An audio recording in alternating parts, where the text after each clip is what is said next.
Estamos a menos de un año de las elecciones internas y cabe preguntarse cómo está el escenario político. Faltan definirse algunas precandidaturas en todos los partidos políticos. ¿Qué se puede esperar? ¿Habrá sorpresas? De política estaremos hablando esta noche. Bienvenidas, bienvenidos a Así Comienza el Lado B. La última encuesta de la Usina de Percepción Ciudadana sobre intención de votos revela que el 8% de los votantes del Partido Nacional en el 2019 están dispuestos a elegir a otro partido en el 2024, con mayoría inclinada al Frente Amplio, mientras que el 5% de quienes apoyaron a Daniel Martínez en aquella contienda son proclives a cambiar. Según los datos de la consultora, el 45% de la población votaría al Frente Amplio, 29% al Partido Nacional, 5% al Partido Colorado, 4% a Cabildo Abierto y un 1% al Partido Independiente, colocando a la coalición multicolor con 39%. El restante 3% prefiere a otros partidos, 6% votaría en blanco o anulado y el 7% está indeciso. Según la Usina de Percepción Ciudadana, el Frente Amplio y el Partido Nacional crecieron 3 y 2% respectivamente desde mayo del 2022, mientras que Colorados y Cabildo no perdieron ni ganaron adhesiones.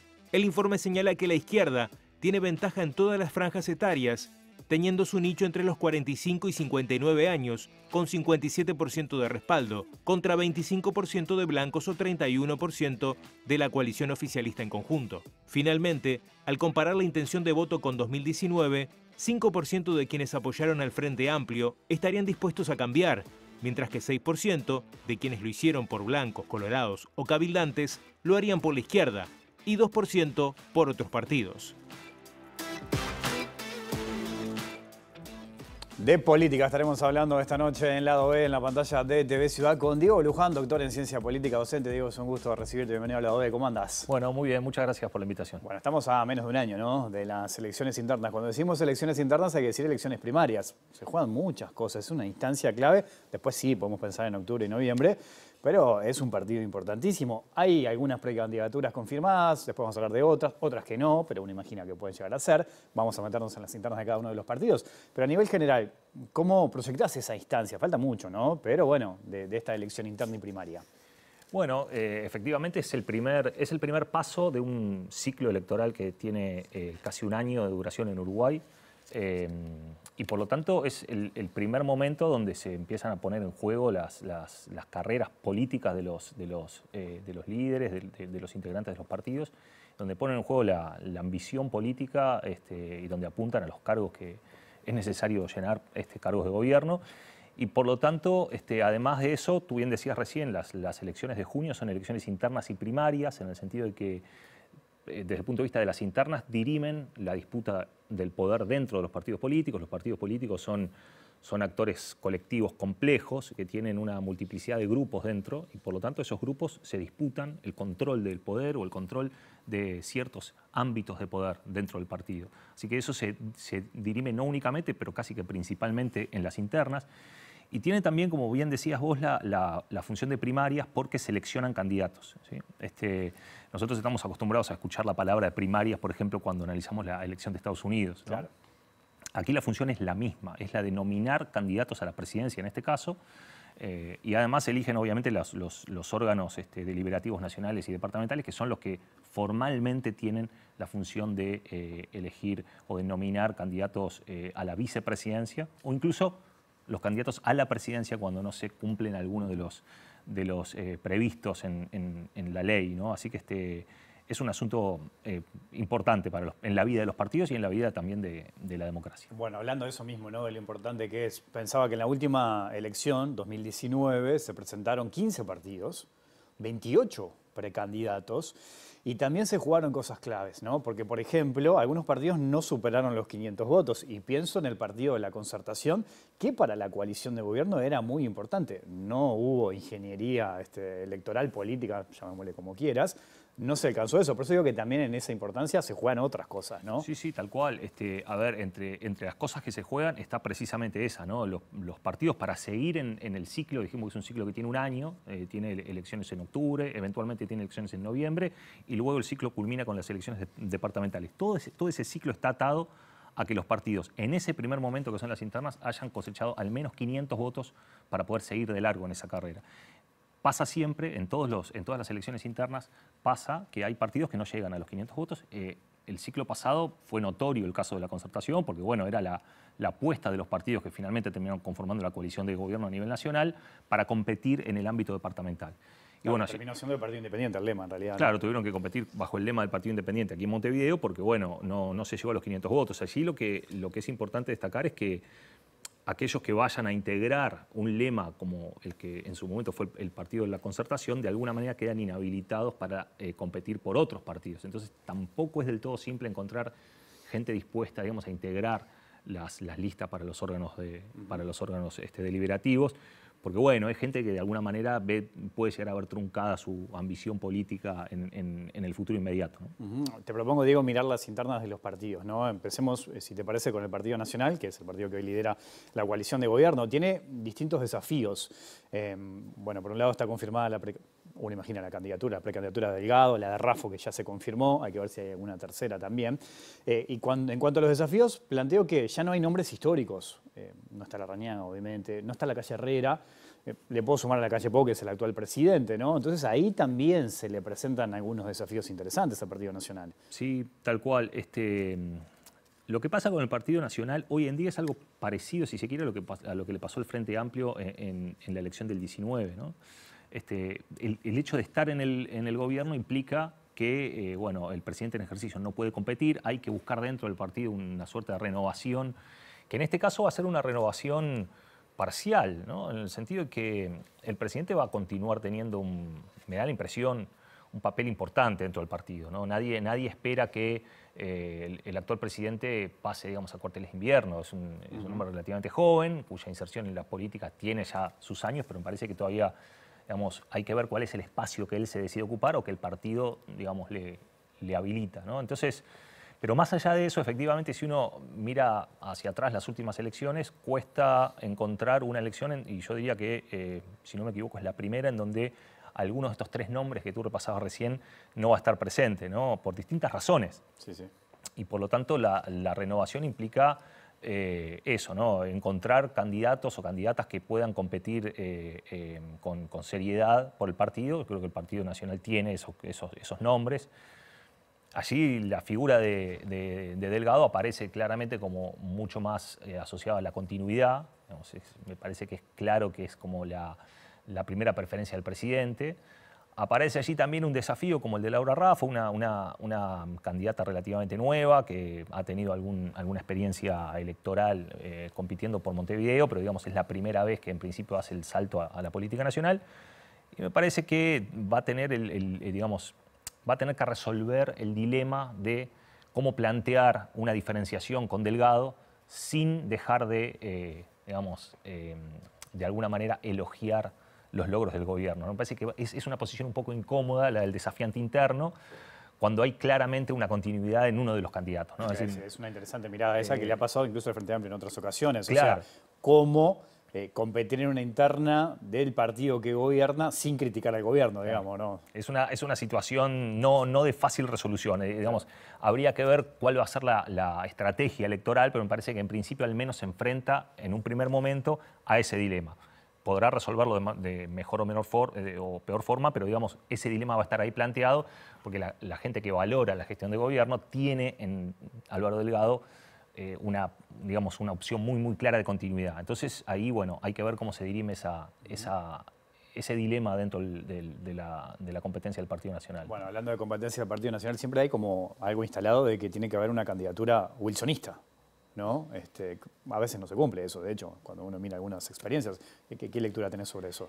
Sí, digamos otra vez, ¿no? Si uno va a la historia electoral reciente del partido, va a ver que siempre hubo una multiplicidad de candidaturas, ¿no? Y que alguna de esas candidaturas podría verse, a veces con mayor o menor grado de violencia, como una candidatura wilsonista. En este caso, hasta ahora eso no está confirmado. Yo creo que hay un espacio como para eso. Me parece que el Partido Nacional haría un mal negocio obturando una candidatura de al menos con ese perfil ideológico, ¿no? Más allá de que uno después puede entrar a profundizar un poco a ver realmente cuánto hay digamos, de profundo en esa identificación wilsonista o cuánto hay, digamos, simplemente del mote, de la etiqueta. Pero en todo caso, creo que el Partido Nacional, como un partido grande, con pretensiones, digamos, de cubrir amplios espectros de la opinión pública, necesita tener, al menos mostrar una candidatura con cierta potencia electoral que se reivindica a sí misma como wilsonista. Ese espacio lo puede cubrir el senador Gandini, lo podría cubrir también la vicepresidenta Beatriz Argimón, que ha formado recientemente una agrupación dentro del Partido Nacional. Pero bueno, lo cierto es que el sector que estaba reivindicando de alguna manera eso, que era Alianza Nacional, ha quedado bastante desdibujado y luego de la muerte de su líder histórico. Y bueno, entonces y además adhirió a la precandidatura de Laura Raffo. Parte de Alianza está con Laura Raffo también, sí, ¿no? Como algunos de los intendentes del interior también, en sí, ese sentido. Sí. Mirando, Diego, ahora la interna del Frente Amplio. Bueno, ahí tenemos a Orsi, lo tenemos a Lima, a Vergara. Hay que ver qué pasa con Cose, que aún no lo confirmó, pero uno supone que Cose va a estar también en la interna del Frente Amplio. ¿Cómo te imaginas esa interna? ¿Cómo ves esos nombres que aparecen?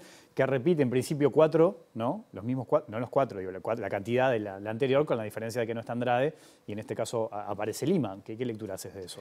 Bueno, creo que esto, digamos, la competencia interna dentro del Frente Amplio habilita como varias lecturas, ¿no? La primera es que hay efectivamente una cierta recomposición de los apoyos sectoriales a las candidaturas, ¿no? Porque como todo parece indicar, la intendenta de Montevideo se va a postular como precandidata, estaría recibiendo el apoyo no del NPP, sino del Partido Comunista, eventualmente el Partido Socialista, que todavía no lo confirmó, pero que en principio uno piensa que puede llegar a avalar la precandidatura de Carolina Cose. Y el NPP, en cambio, tiene, digamos, un jugador propio, en este caso, que es el intendente de Canelones, ¿no? Orsi. Entonces, claro, MPP que antes había apoyado a Cose. Claro, ¿no? por eso digo, hay como un enroque allí de sectores muy importantes del Frente Amplio que de alguna manera eso cambia un poco la situación respecto de la elección de junio del 19. Por otro lado, es importante tener en cuenta que los 3 intendentes del Frente Amplio, los 3 en principio apuntan a presentar una precandidatura propia, lo cual es importante porque también muestra que en los procesos de renovación que los partidos tienen, y el Frente Amplio claramente viene en un periodo de renovación de los últimos 5 años, las intendencias son espacios en donde se puede construir una identidad política, en donde se puede construir un candidato, una candidata, y me parece que eso no es menor. En particular, el caso de Andrés Lima creo que es ilustrativo de esta necesidad del Frente Amplio de dotarse de un poco más de potencia en el interior, digamos. Uno de los diagnósticos casi que unánimes de la derrota del Frente Amplio en la elección del 19 tiene que ver con que perdió pie de algún modo en el interior, ¿no? Y entonces, no digo que sea la única forma de buscar recuperar ese apoyo perdido, pero una de las formas es llevar uno de los intendentes, que casi te diría que es el único que el Frente tiene realmente en el interior, porque bueno, Orsi está como a mitad de camino, siempre Canelones tiene esa pertenencia un poco mixta, ¿no? Además de las iniciativas que producto de esa autocrítica el Frente Amplio hizo, ¿no? El recorrer el interior, ¿no? El Frente Amplio te escucha y toda esa intención de ir hacia el interior. Así que me parece que si uno le suma la precandidatura, en principio, de Mario Vergara como algo, si se quiere, un análisis parecido al del wilsonismo, ¿no? Es una precandidatura muy importante desde el punto de vista simbólico. El Frente Amplio, así como el Partido Nacional, haría mal en obturar esa identidad. Me parece que también el Frente Amplio haría mal y no creo que lo haga. Me parece que va a habilitar esa candidatura. Es una candidatura que tiene peso y además tiene un peso simbólico importante, ¿no? El sereñismo o los sectores, digamos, socialdemócratas. A la serenista, digamos, que claro. Habla del Frente Amplio. Eso, ¿no? Sobre todo porque también es cierto que el Frente, además de haber perdido algo de pie en el interior, también es probable que haya perdido algo de votos en manos de la precandidatura en su momento, de la candidatura de Talvi en su momento, ¿no? Que de alguna manera ocupó cierto sector socialdemócrata con un discurso, digamos, progresista en ese sentido. Así que me parece que la interna del Frente es una interna, probablemente sea la más competitiva, en particular en las precandidaturas de Carolina Cose y Yamandu Orsi. pero además es la que tiene también, hoy por hoy, si todo continúa así, más abierto el panorama en términos de captación electoral, ¿no? Claro. Me parece que tiene una oferta hasta ahora en ese sentido potente. Para ustedes que analizan esto va a ser seguramente muy atractivo entrar a ver todo lo que puede llegar a pasar en la campaña. Son interesantes las miradas que arrojaste recién, Diego, con esa comparación del ala wilsonista con el ala serenista que está presente en el Partido Nacional del Frente Amplio, y muy interesante también el rol de las intendencias, ¿no? Cómo están jugando hoy las intendencias para, bueno, poder proyectar distintas políticas y también precandidatos. Pensaba cuando te escuchaba y decía, ¿no?, que en el Frente Amplio también hay como dos elementos importantes. Por un lado es, bueno, cómo se para el precandidato o la precandidata ante el gobierno en sus críticas, y ahí dentro del Frente Amplio podemos ver distintos matices, pero hay otra cosa, hay otro aspecto importante, y es cómo se dirige hacia la interna del Frente Amplio, que presenta una diversidad también desde el punto de vista ideológico, bajo el abanico y el paraguas del Frente Amplio. Hay como dos cuestiones interesantes ahí, ¿no? Sí, efectivamente. Así como el dilema, digamos, dentro del Partido Nacional es cómo reivindicar lo hecho y a la vez diferenciarse de eso que está hecho para poder captar, digamos, el voto. En el Frente Amplio estos dilemas tienen precisamente esas dos dimensiones, ¿no? Por un lado, digamos, cómo arbitrar la crítica al gobierno, pero a la vez mostrarse como un precandidato o precandidata responsable, ¿no?, ante la ciudadanía. Es decir, no exacerbar la crítica por la crítica misma, ¿no? Pero a su vez hay que diferenciarse del gobierno porque finalmente el Frente Amplio es un partido de oposición. Y lo segundo es, paralelamente con la crítica, con el tono de la crítica, es a quién le están hablando dentro del electorado frentista, ¿no? Porque las internas, vamos a recordar, son elecciones que son con voto voluntario, ¿no? No hay voto obligatorio.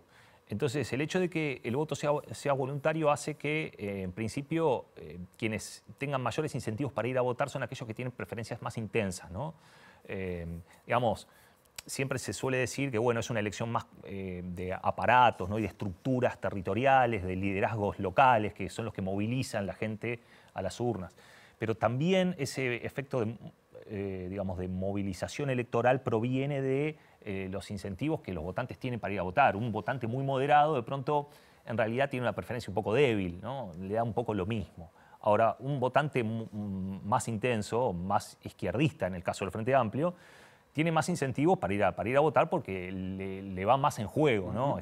Lo que hay para dirimir en una elección. Entonces, también allí los precandidatos emiten señales, ¿no? Y bueno, si efectivamente los que van a votar o quienes van a estar sobrerepresentados son aquellos que tienen preferencias intensas, los mensajes tienen que ser consistentes con esa intensidad, ¿no? Entonces, a veces vemos que en las internas, esto no pasa solo en Uruguay, pasa en casi todos lados donde hay internas, los precandidatos se extreman un poco en la interna y luego de algún modo desandan ese camino y se centran un poco más cuando tienen que hablar al electorado general, ¿no? Ese es un punto que vale para todos los partidos, ¿no? Ahora, por eso que decís lo engancho con esto también, ¿no? Porque, bueno, si uno mira los dos principales sectores del Frente Amplio, el MPP, el Partido Comunista, están uno con cada uno. O sea, el MPP está con Orsi, el Partido Comunista con COSE, y si uno lo mira, ¿no?, en el abanico que ofrece el Frente Amplio, son los dos que están más tirados hacia la izquierda.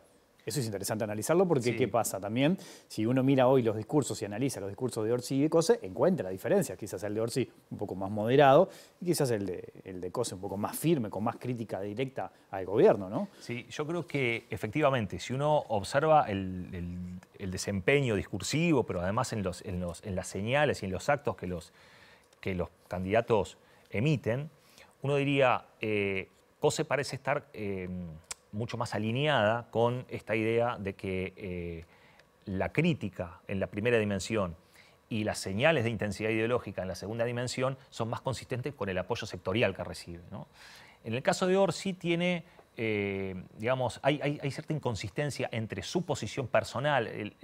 Todos creo que percibimos a Orsi como un líder moderado, dialoguista, que tiene, digamos, muy buenas perspectivas para enfrentar la elección general, precisamente por esas cualidades, pero que a la hora de enfrentar la interna de pronto le falte algo más de intensidad en su discurso, tanto en la crítica como en las señales programáticas o ideológicas, ¿no? Me parece que en ese sentido el perfil de COSE es más apropiado para una interna, pero le va a costar más, probablemente por eso mismo, la elección general, mientras que el perfil de Orsi es al revés, es inverso, ¿no? Es más apropiado para la elección general y de pronto le cueste un poco más sintonizar con el votante mediano de la interna frentista. Vos decís que Orsi está mirando más a octubre y no tanto a junio. Es probable, pero claro, pero primero está junio, ¿no? Con lo cual me parece que allí también hay que ver luego cómo los sectores visten a los candidatos, ¿no? Porque el candidato es una cosa, hay países en donde las cualidades personales del candidato son muy importantes. No es que en Uruguay no importan y yo creo que importan crecientemente, pero todavía en Uruguay, casi que de un modo anómalo si uno mira la región, pesan mucho también los apoyos partidarios y dentro de los partidos los apoyos sectoriales. Ayudan a la gente a orientar su decisión, ¿no?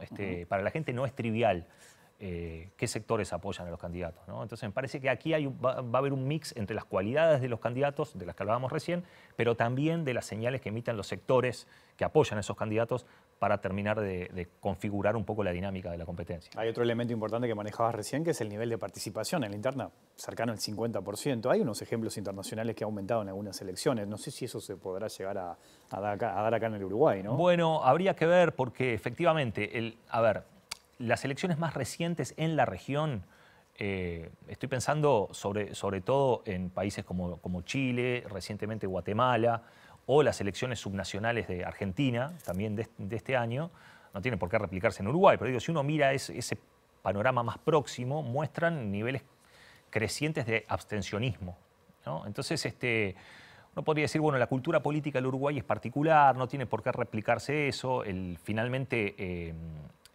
una elección con el 50% de participación podría ser una elección muy parecida a la de las últimas internas, pero el asunto, yo creo que más que el número, es cómo se distribuye ese número. Porque, a ver, una cosa es que vote el 50% de los habilitados en la elección, pero que ese 50% se distribuya de una manera más o menos uniforme entre los distintos estratos de opinión, ¿no? Una cosa distinta es que ese 50%, que es el mismo número, esté sesgado, ¿no? Y estén sobrerepresentados los extremos, o esté sobrerepresentado el centro, o esté sobrerepresentado el interior o Montevideo, o un sector socioeconómico. Entonces, yo creo que el número es importante, es lo primero que uno mira. Luego lo que uno mira a continuación es cómo se distribuye ese porcentaje, y ahí puede haber diferencias, ¿no? Yo creo que los partidos hacen todos los esfuerzos posibles en junio por movilizar. ¿Por qué? Por lo que decíamos al inicio. Claro. Porque les importa mucho el resultado en términos, en muchos sentidos. En primer lugar, porque, como decíamos, las agrupaciones internas, los sectores de los partidos dirimen sus disputas internas allí, ¿no? Entonces, luego se arman las listas para integrar los órganos de gobierno, el Parlamento, y la Cámara de Senadores, Cámara de Diputados, se establecen alianzas, ¿no? Pero además porque, bueno, de eso depende también mucho, en buena medida, el financiamiento que los sectores tengan y los políticos tengan. No es lo mismo ir a pedir fondos para financiar la campaña cuando a vos te fue bien en la interna y entonces, de alguna manera, tu perspectiva es de una forma que si a vos en la interna te fue muy mal, ¿no? Entonces, hay muchas cosas que están en juego y finalmente también hay una lectura que para mi gusto es errónea, pero que se hace y entonces hay que tenerla en cuenta, y es que mucha gente, muchos votantes e incluso muchos políticos utilizan la interna de junio como una especie de termómetro de la opinión pública, lo cual no digo que no se puede hacer, digo que hay que tener esta cautela por lo que hablábamos hace un ratito acerca de cómo es la participación, en qué medida se participó y quiénes participaron. Y entonces a veces pasa que se establecen competencias entre partidos y dice, bueno, el partido tal fue a votar más gente que en el partido cual, pero en realidad eso no tiene, digamos, demasiado valor porque lo que se dirime allí son disputas intrapartidarias, ¿no? Pero bueno, eso tiene un efecto también. Hay gente que podría sentirse atraída por algún partido que votó muy bien y dice, bueno, parece que hay como una ola que va hacia ese. Eso puede ser perfectamente falso, pero si para la gente es real, puede llegar a tener algún efecto también en su decisión. Bueno, hablábamos del Partido Nacional, del Frente Amplio. Hay otros partidos que digamos que la van a tener que remar bastante. Partido Colorado y Cabildo Abierto. Te propongo una pausa y hablamos de eso. ¿Cómo no? Ya sigue el lado B aquí en la pantalla de TV Ciudad.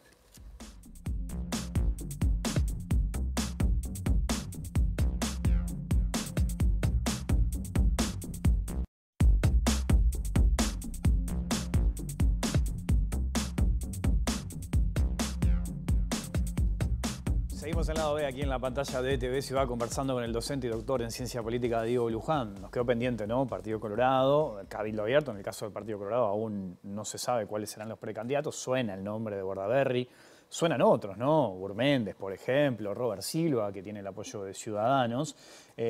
Y dejé estos dos también para el final porque puede haber un punto de conexión. ¿A qué voy? Lo hablábamos recién en la pausa, cambia el escenario cuando se conozcan definitivamente los precandidatos, cuando empiece la campaña ni que hablar, seguramente cambie la percepción de la gente. Y si uno piensa que en el Partido Colorado va a Bordaberry, quizás eso le puede restar votos a Cabildo Abierto, que uno imagina que va a tener a Guido Manini Ríos. ¿Qué lectura haces de todo esto? Bueno, primero que son dos partidos que, pese a que en las encuestas de alguna manera no logran repuntar, tienen situaciones que son como en espejo, ¿no? El caso de Cabildo Abierto tiene la precandidatura casi cantada de Guido Manini Ríos, probablemente sin, hasta ahora al menos no se visualiza un desafío interno, es decir, es probable que Cabildo no tenga competencia interna, lo cual, dicho sea de paso, creo que no es una buena decisión para el partido, porque digamos, por lo que decíamos recién, ¿no? Los efectos de la movilización, a los efectos de la movilización los partidos necesitan tener algún tipo de competencia interna, ¿no? Pero bueno, y por el otro lado el caso del Partido Colorado tiene como la situación inversa, o sea, una orfandad notoria, una falta de candidatos también notoria. Por distintos motivos, quienes compitieron en la elección pasada no están, o no están, digamos, en condiciones de competir electoralmente, y por lo tanto hay allí una cantidad de nombres que han aparecido, pero que no terminan de confirmarse y tampoco terminan de alguna manera de despegar en las encuestas, al menos las que se han conocido recientemente, probablemente con la excepción de Pedro Bordaberry, ¿no? Quien, bueno, no ha tenido todavía una confirmación, pero si uno lee las apariciones, en el sentido de que si uno toma en cuenta las sucesivas apariciones de Bordaberry, yo diría son de alguna forma consistentes con un precandidato, ¿no? Es decir, no me imagino a Bordaberry saliendo a marcar posiciones sobre asuntos muy relevantes de la agenda pública, si no es eso una forma, digamos, de preparar una precandidatura. Obviamente que no lo podemos saber, pero según las encuestas, el único posible precandidato por el momento del Partido Colorado que mueve un poco la aguja electoralmente en el partido es Bordaberry. Luego hay algunos otros líderes que no parecen mover la aguja y que tampoco se manifiestan a sí mismos interesados en competir, ¿no? Uno ve allí lo que pasa con Ciudadanos, en donde tú nombrabas a Robert Silva, es una posibilidad, el propio Adrián Peña es otra posibilidad, pero tampoco logran, digamos, instalar el nombre, probablemente porque realmente no quieren asumir ese desafío, ¿no? Así que yo creo que ahí hay espacio todavía para que haya novedades. Acerca de cuánto la decisión de uno puede complicar las chances de otro, digamos, si bajo la especulación de que si finalmente Pedro Bordaberry decide competir, ¿cómo puede afectar eso a Cabildo? Me parece que sí, es algo para tener en cuenta, ¿no? Comparten de algún modo un nicho ideológico. Probablemente no es un solapamiento, probablemente no, yo diría seguramente no hay un solapamiento absoluto, ¿no? Porque en términos de la competencia en el eje izquierda-derecha, clásico eje ideológico, puede haber un solapamiento mayor, pero luego hay algunas otras cuestiones, ¿no? Cuestiones que tienen que ver con posiciones más liberales por el lado de Bordaberry, posiciones más nacionalistas, conservadoras incluso en algún sentido en lo social, por el lado de Manini Ríos, que me parece que permiten una doble lectura, ¿no? Pero me parece que cortando grueso uno diría, bueno, comparten una buena parte del electorado, que por otro lado no es un electorado muy grande en Uruguay. Por lo tanto, allí hay dilemas también acerca de cómo presentarse frente a la ciudadanía para uno y para el otro, ¿no? En el caso de Manini, te escuchaba cuando decías que puede ser un problema no tener una elección interna. En su momento se había sonado que podía ser Salinas, otro de los precandidatos de Cabildo Abierto. Cabildo que llega a la política con el discurso de, bueno, se acabó el recreo y con borrar determinados vicios políticos, ¿no? Después aparecieron algunos episodios que van en contra de esa línea, quizás el más sonado, la renuncia de Irene Moreira al ministerio, ¿no? ¿Pensás que tener una lucha interna quizás puede llegar a como a motivar a su electorado de ir y de competir y de elegir a Manini Ríos? ¿Cómo lo ves eso? Bueno, en teoría yo diría que sí. Digamos, la competencia vigoriza los partidos. Pero aquí hay que tener en cuenta un aspecto importante. Cabildo Abierto, primero, es un partido de reciente creación. Por lo tanto, carece de una épica que le permita, digamos, trascender al líder, ¿no? Como pueden tener los otros partidos que tienen una historia detrás y por lo tanto tienen, bueno, corrientes internas, tienen incluso disputas no necesariamente electorales, sino disputas violentas en el pasado lejano que de alguna manera parten al partido en varias tendencias. Eso no lo tiene Cabildo. Y por otro lado, Cabildo Abierto aparece como casi que como muy asociado o subsumido en la figura de su líder. Digamos, es muy difícil pensar en Cabildo Abierto sin Manini Ríos.